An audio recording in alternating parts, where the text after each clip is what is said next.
act now. Not tomorrow, not next week. Now, the answer to prayer is not according to your faith while you are talking, but according to your faith while you're working. This hit a different part of my brain. How grateful are you for the things that have yet not passed?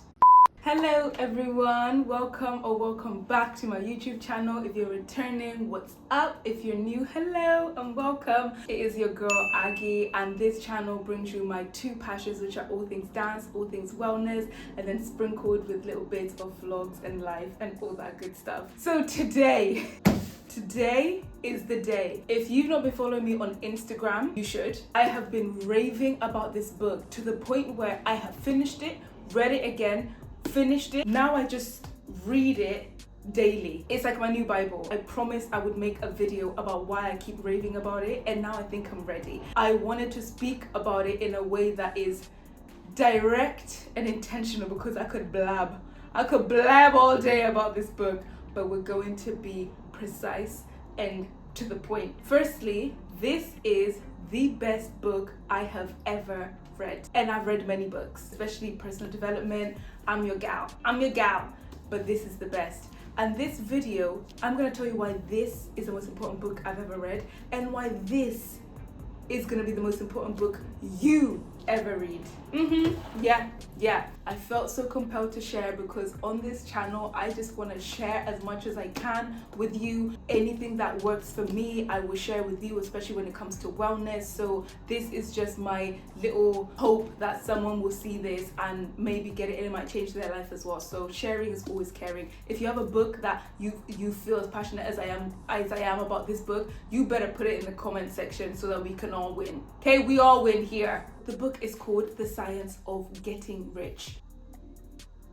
And the edition I'm talking about is the one that includes the book, The Science of Being Great. This is two books in one, very small, because it gets straight to the point. There is no jibber jabber labba labba labba. It's straight to the point. But the snippets I'm going to read are going to be from both The Science of Getting Rich and The Science of Being Great. Definitely stay tuned. This book was written in 1910 by Wallace D. Wattles, and I know the way it's written, like the type of language, could be the make or break for people, which is why I'm just like putting it out there, and hopefully you will feel the same way I felt about it. But I do also know that some people will open this book and be like, this kind of language is quite old school, like olden days, it's not really hitting it for me. That's fine, it might not be your thing. However, if it is, because when I seen it, I think it made me like it more. Because I've read so many books, I feel like I'm used to certain type of language, whereas this hit a different part of my brain, which is why I'm here. So without further ado, let's get straight into it. What I'm going to do is tell you 4 ways in which this book has helped me. In case you don't even read it, it might still make you think about this, which also is linked to 4 lessons that I've learned from this book. Mind you, I've learned many, but I'm trying to find a way to condense the passion, and just condense. Maybe let's call it realizations I had from this book. Maybe let's call it that. Realizations / tips / lessons. You get the gist. And as I tell you the reasons, I'm going to read some passages from the book itself to match what I'm saying. Number 1, and I'm gonna pose this question to you so that it can sink in a bit more. How connected are your thoughts to your actions? This book talks about thoughts and it talks about actions. Now, when it was speaking about thoughts, I really was just like, yeah. I felt really confident because I feel like I have saturated my mind in thinking the thoughts that I want to think. Now, for anyone who struggles with that, let me read you a little passage. No action is possible without thought. No action is possible without thought, and no great action is possible until a great thought has preceded it. Action is the second form of thought, and personality is the materialization of thought. Environment is a result of thought. Things group themselves or arrange themselves around you according to your thought.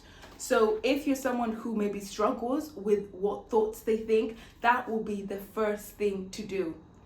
period. This book talks a lot about that in the beginning to kind of get you saturated. So in my experience, when I was reading about the thoughts, I was thinking, yeah, I feel like definitely my thoughts are in the right place, etc. Then it spoke about actione. And it's not that I don't act, but what it made me question, which I'm going to ask you, is how connected are your thoughts with your actions? For example, if your thoughts are, I want to be a millionaire, and your actions are, I want to earn £100,000 a year, are they connected? No, they're not. Let's even bring it back down. If your thoughts are, I know I can earn 75k a year. If your actions are, I earn 20k a year, are they connected? Just because you think something does not mean your actions align with it. And that's a really subtle difference. Because you think you're thinking good things, you think that's it. Are your actions matching the thoughts that you have? And this is where you actually look and see what thoughts that you do have. Because it could be your actions are working day in, day out. You are literally going ham. So that is matching someone who could be earning a mil a year, or could be earning 75k, 50k, 30k, whatever it is. But your thoughts are of that of a peasant.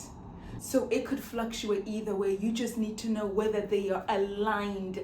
And that for me, I was like, oh, what? Because I am someone that does action, but my action compared to the thoughts and the things I want in this life, no. It looks like I'm on 10% and my thoughts are on 100%. That is definitely the first moment I had when I read the book. Understanding whether your thoughts and your actions are on the same page. Are they connected? So think about that. Which leads me swiftly to number 2. Act now. Not tomorrow. Not next week. Now. Act now. Let me give you the quote that I keep saying over and over and over again to myself when I think about this book. By thought, the thing you want is brought to you. By action, you receive it. I'll say it again for the people at the back, yeah? For people with children who are making noise. By thought, the thing you want is brought to you. By action, you receive it. Because, sweetheart, how else is it coming? How else are you going to receive it if you're sat at home? And it made me think of why everything I have ever wanted to manifest has manifested in my life. Because of the thought preceded it. Always. The thought is, I'm going to go do this. I'm going to dance for this. I'm going to do this. I'm going to get this place. It always preceded it. However, the action coupled with that thought. Again, remember, it's not just action. It's not just going out there and killing yourself physically, and because if your thought hasn't preceded that you're going to get that thing, it doesn't matter. But the action coming and matching the thought is the thing. So by action, you receive it. I want to be signed to this agency. I go to all their intensives.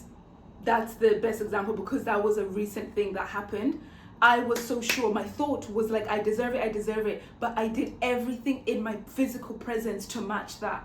Now that might be small, but for me, it was groundbreaking because I then thought of the other things I'm saying I want, but the action, how is it going to come? How is it going to come? If you're sat here, how is 100,000 subscribers going to come when you've not posted anything? And he talks a lot about efficient action. It's not just about doing anything. An efficient action is when it's coupled with your thought and it's coupled with your purpose. What I'm going to read kind of sums it up in a great way to lead me to my next point. The scientific use of thought consists in forming a clear and distinct mental image of what you want, in holding fast to the purpose to get what you want, and realizing in grateful faith that you do get what you want. That kind of action is what is efficient action. When the thought has already preceded it, but the action itself matches the thought. You're not just like, oh my God, I hate doing this. But then when you go home, you're then like, oh my God, I want to be a millionaire. You know, it has to match as you're doing it. So I hope that made sense. So ask yourself, are you acting now? And the book is so beautifully put that it says, do all you can do today. Do your best today. Don't think about tomorrow. Don't do tomorrow's work today. Don't do next week's to-do list today. Do all you can do today in an efficient way with the purpose and faith that everything you want is already yours. Guys, I'm sorry. Am I the only? I mean, it just makes so much sense, and I feel like I've never seen it put the way it's been put with all of the ingredients. So are you doing what you can do now? Is your environment in the reception of the things that you want? The things you say you want? I had to ask myself that, and I was like, no, it's not. It's in reception for some of the things I want, because clearly life is fine, but the things I really want. Guys, let's just expose ourselves now. Please, in the comments, keep telling me whether this is ringing any bells for you, whether you got it on lock. Help us, please. But yeah, it really has made me think. Leads me swiftly into point number 3, gratitude, and a beautiful new twist of gratitude. That's why, guys, this book has everything. This book has everything you need. I don't even know if I'm ever gonna read another self-help book. Oh, controversy. The way gratitude has been highlighted so much in this book, it has just brought me back to just remembering how important gratitude is, and how important being grateful for what you do have and what is coming. Being grateful for what is coming before it's arrived puts you in a completely different mental space than you hoping and wishing it will come. And the way he speaks about how God, the universe, everything is going out of its way to bring you what you want. You just have to do the receiving part of it, but it's already there. So already I'm grateful that it's there, which in turn opens it even more. The grateful mind is constantly fixed upon the best, therefore it tends to become the best. It takes the form or character of the best and will receive the best. So ask yourself, how grateful are you in general, and how grateful are you for the things that have yet not passed? Are you already grateful that it's coming? Do you already know it's coming? When I really tapped into it and the way this made me feel about gratitude, there's a confidence you have. I mean, this bit even says, also faith is born of gratitude. The grateful mind continuously expects good things, and expectation becomes faith. So gratitude and just like tapping into that and just being grateful that everything's already coming. Just be grateful that God is working 24 hours a day to bring you what you want. Doesn't that just make you relax? How would you move? How would you act? How would you act now? How would you do that thing you need to do when you know it's coming anyway? That was a game changer for me. And lastly, number 4, combining it all. Because we have gratitude, we have acting now, and we have thoughts. But the magic is when you combine it all. The answer to prayer is not according to your faith while you are talking, but according to your faith while you're working.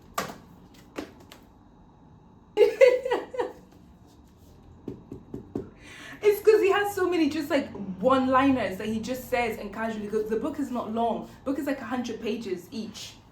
So it's not a long time to read. That's why you can always read it over and over again. So now it's combining everything. When you're doing that exercise, still having the thought and the purpose and the gratitude that the body is already yours.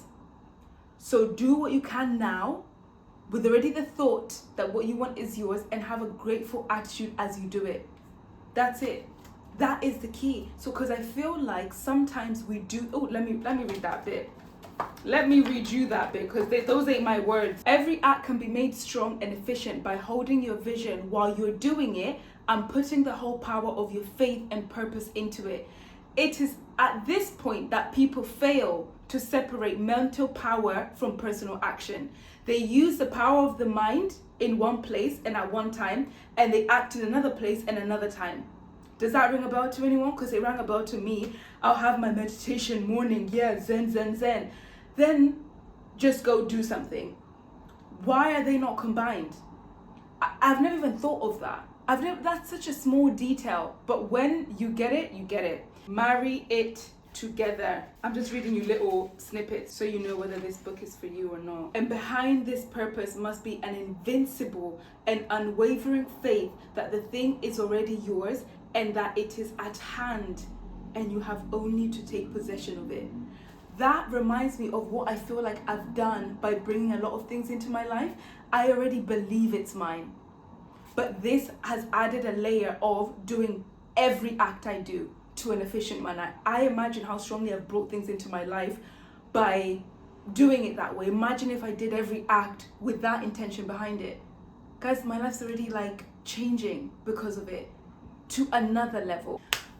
And I'll leave you with this last bit. It is God who seeks expression in the race. The only service you can render God is to give expression to what he's trying to give the world through you. What? Good night. Done. Cut the camera, cut the cameras, there's no one here. That's it. I'm gonna leave this video here because I just want to leave you with that thought, and I want you to think about it. I just want you to think about which 4 of these areas are the things that you're struggling with, or the things that are making you not hit that next level that you want. Because for me was that thing of aligning the action with actually the thoughts that I want. That broke everything for me. And then combining it all as I'm doing the act, as I'm in class, I'm already grateful that I am the best dancer. I'm already grateful that I'm already dancing for Beyonce. But not when I meditate in the morning I think of Beyonce. No, do it when you're in the act with a grateful attitude that it's already yours.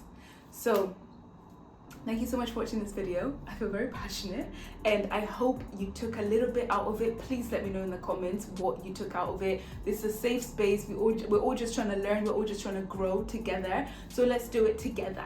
Let's help each other. But again, this book is the most important book I've ever read, and I will not stop raving about it. So yeah, make sure to like this video. It lets me know what kind of content you want so I can make more of it. Comment down below. Tell a friend to tell a friend that Aggie said to read this book, and then send them this video to tell them why. Okay? And then when you've read it, message me on Instagram or message me down here and tell me what you thought about it, because I will talk about this book forever. But yeah, thank you so much. I love you guys and see you soon. Mwah.